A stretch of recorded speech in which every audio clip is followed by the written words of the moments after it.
everybody, it's Mickie Giacomini, your host of Let's Talk Shop, the show where we have so many great successful speakers on to share all kinds of really wonderful successes with you.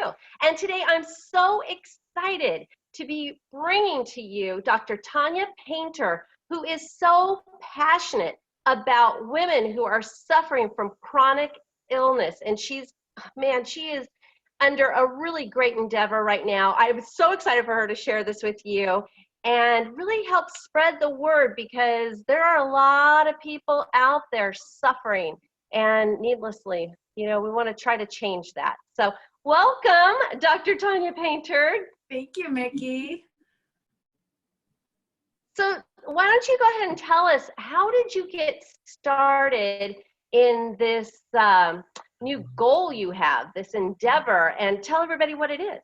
Yeah, thank you. So I started this, really, it kind of was placed in my lap, actually. It was something that I'd been thinking about for quite a while, and all of a sudden I ran across some online courses that kind of taught you how to bring some of what I do in clinic to the online world. Because, I can only see my little world here in Spokane, Washington, and there are 50 million people in the United States alone suffering from chronic pain. And so it was just put in my heart that I needed to reach out to more people than what I have the ability to do in Spokane. And so it's kind of been a whirlwind the last 6 months. I signed up for some courses, learned how to kind of do an online course, and developed a 12-week program for women newly diagnosed or recently, maybe not even diagnosed, but someone who has been suffering for chronic pain. And the only options they've had to date have been medications for that. And I wanted to let them know that there are so many other options out there. It's something that I deal with on an everyday basis in clinic, and I'm able to treat a lot of it really successfully with the steps that I use in my program. So that's fantastic. Can you give us an idea, when we're talking about chronic pain, chronic illness, what are some examples of that? Yeah, so many people come to me and they'll just have like specific symptoms that they have, like muscle pain and joint pain, back pain, I hear a lot, headaches. But more specifically, what I'm kind of tailoring this to is fibromyalgia and chronic fatigue syndrome, because those two in particular have, I feel, kind of a stigma around it, because there are so many people, and once they get the diagnosis, it's like, oh, well, you have fibromyalgia. So everything that they suffer is attributed to fibromyalgia, and they're not getting the treatment that they need. And so, specifically, I've kind of tailored it towards fibromyalgia and chronic fatigue syndrome to give them some other tools to help them with their pain. But in all reality, it works for chronic almost everything. So. Wow. Yeah. That's great. I mean, knowing this now, so as you're developing your program, what are you hoping to ideally achieve with your program? Yeah. Well, this idea is just brand new to me over the last few weeks, but I'm really hoping to provide a kind of a national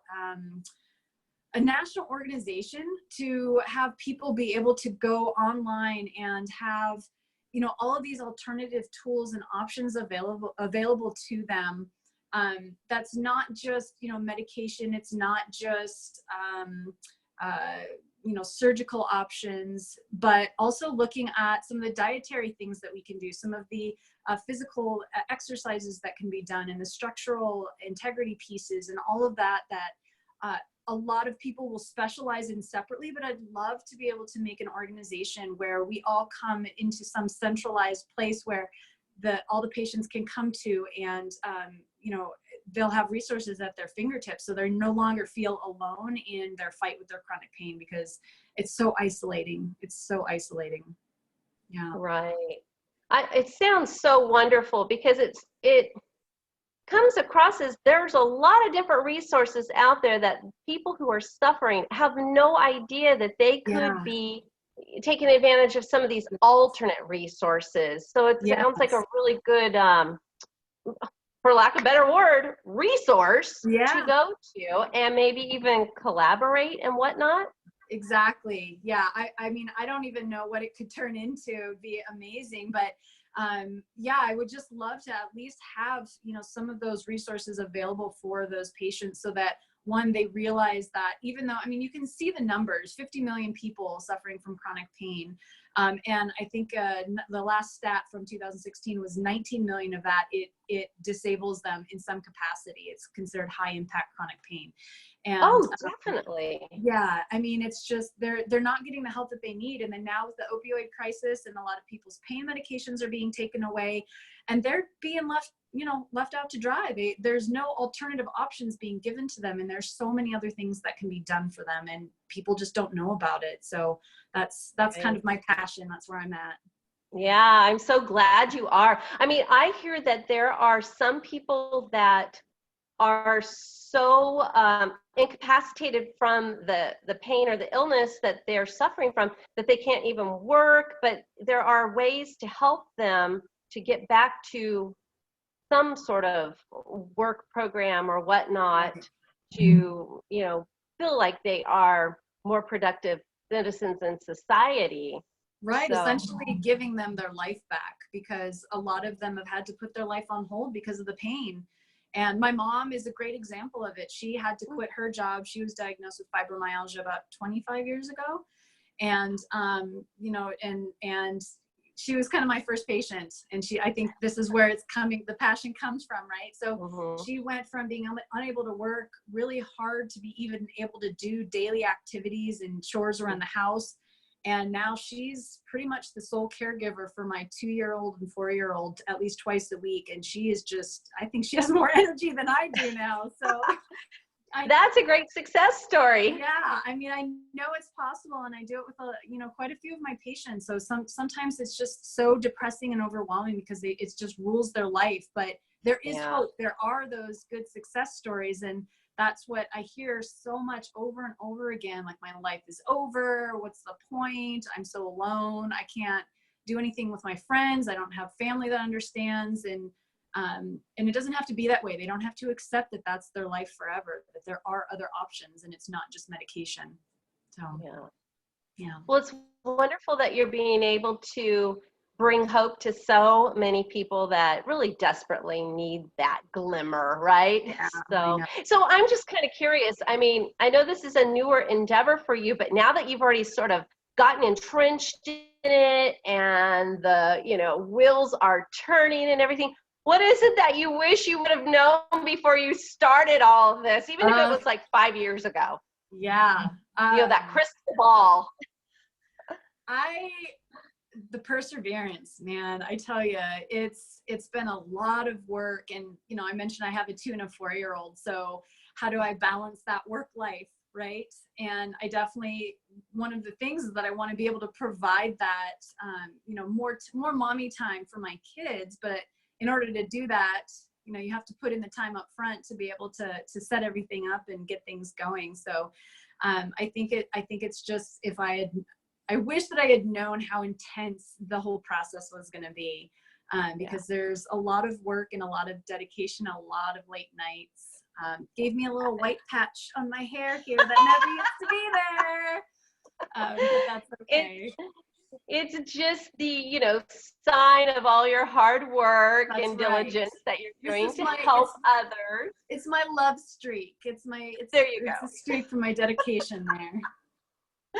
Oh my gosh, that's fantastic. So many people are going to be able to be helped because of you. So this is so great and wonderful. And I'm excited for you to share a little bit more about, your website and how people can get more information. We'll come back to that in just a moment, because this is the time in the show where we always talk about different success tips, because there's other people out there that are going to learn from your successes. So really quick here, what's your favorite tool for success? My favorite tool, like website tool kind of thing? Sure. I would have to say my favorite tool would be Asana.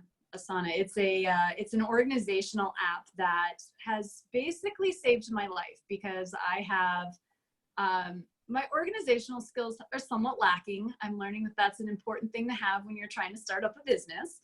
And so that it basically will let me know what I have to do and when I have to do it by. So it helps me to keep from feeling that overwhelm that you just feel inundated with a billion things and what am I even supposed to do? So then you get frozen. This has totally helped me to prioritize what's important, what isn't, and set the dates for when it needs to be done by. So I can just look at my list and be like, oh, this is what I have to do, set my goals for the day or the week, and I'm good to go. So it's really helped. Yeah. Well, you just shared my best kept secret. So Asana is my favorite. I'm kind of like you. I need those lists and that structure and everything, but that is my secret. That's how I get so much done in a day, in a week, in a month, and whatnot. When people are like, how do you do it all? Because, well, I stay very organized and I have that structure and I'm able to just whip it out because it's like, oh, these are my tasks for today. Boom, boom, boom, boom, boom, boom, boom, boom. Yep. So, I mean, it really is the best kept secret. Yeah, I love really it. is. But it's longer. Everybody knows. And that's okay. We want to share those success tips. All right. So I'm curious, do you have a favorite book or podcast out there that you recently read or that has inspired you or have listened to? Yeah, I've got a lot of them actually, but lately I have been kind of obsessed with Don Miller and his Story Brand podcast. I don't know if you've heard of him, but it's really looking at, he focuses in on marketing and how to kind of market your business, but it's so much more than that because he seems like such an amazing man. He just seems very genuine and caring about people, not just business. And so he has just a lot of people on there that, give you tips on how to take care of yourself as you're running a business. He dives into even things that I thought I would have no interest in that wouldn't apply to me in the least, like behind the scenes in the art world. I'm like, what am I going to learn from this? And yet he had like all of these tips and things that really, it's hard to describe. He does a really great job of really bringing the human side of business because it can be easy to get lost in the numbers and all that. And he really helps to kind of keep me grounded of, this is why I'm doing what I'm doing. And this is why this is so passionate to me, so that it kind of pulls me out of that, left brain, right brain. I always get those confused, the number side, and it pulls me more back into the heart-centered thought. So yeah. And then he has a book out called the Building a Story Brand as well, that has been kind of helping me to kind of clarify exactly what it is that I'm doing, so that people are not like, what are you talking about now? Right. Yeah. Again, helping you to stay focused, right? That's right. So eye on the prize. Yeah. And it's very easy to go off in these different tangents if you don't have that, focus. So it sounds like you found a really great author, a great business person who's able to lead you. That's great. Yeah. So what would be your favorite, that's good. What would be your favorite success tip of all time? I don't know if I would call it my favorite, but I think the most important one would be not letting fear stop you, like from anything. I've done a lot of things in my life, but more specifically over the past 6 months since I've started, that I never could even have imagined myself doing. I'm an introvert, as I think a lot of us in the healthcare field are. And it's just really helped me to grow and come out of myself. I used to be in law enforcement, so I was a very private, like, I don't want anybody to know anything personal about me, to, just cut me off there, to moving forward in being able to share some of my personal journey and continuing to be able to open up to the billions of people on Facebook, to let them into, my personal story. And that was terrifying for me, but I didn't let it stop me. And I've actually seen that people are able to connect with me a lot more when I open up about my own struggles. So, I would just say, don't let fear stop you. If it's something that you're passionate about and you really want, you just got to go for it and be okay with that. That's a great tip for success for anybody and everybody. I love it. Don't let fear stop you. All right, so I know that you have kind of a cool freebie for everybody who is watching. So why don't you tell everybody about that? Yeah, so I have, in kind of keeping with the whole chronic pain picture, I have a free PDF file, about 6-ish pages long, on the 5 things that every chronic pain sufferer should know about. And these are some of the kind of basics that I make sure that I go over with all of my chronic pain patients, and is really a fundamental place to start when you're dealing with a lot of chronic pain that isn't really being well controlled by medication or other options. So that's available on my website at symptomcode.org. And, you know, it's, like I said, it's a freebie. You can sign up for it and have it emailed directly to you. That is fantastic. You know, I'm kind of curious. I know that it'd be great for people who are suffering, but maybe also for loved ones that might have somebody who is dealing with chronic pain. It might help them wrap their brains around it a little bit more, and they might want to share it with that loved one too. Absolutely. Absolutely. Yeah, it would be, I mean, I think we all know, at least you could probably name off 5 people that you know that are suffering from some sort of chronic pain. Yeah, and so absolutely it would be helpful for loved ones as well. And in fact, part of my program is also geared towards, you know, loved ones, kind of including them in that whole process so that they can kind of understand what's going on from the chronic pain point of view, that, you know, to help kind of let them into that world a little bit. Yeah. Oh, that's great. Well, thank you. Thank you so much for being our guest today. Absolutely. I am so thrilled that you were able to be here and share with us more about what you are doing, your great endeavors. And so thank you very much. Absolutely. And Thank you for all having those me. of you watching out there, please contact her to get that really great PDF that's got a lot of great information for you. And if you out there in the audience, if you're interested in being a guest on Let's Talk Shop, make sure you contact us today. Thanks so much, everybody. Bye-bye.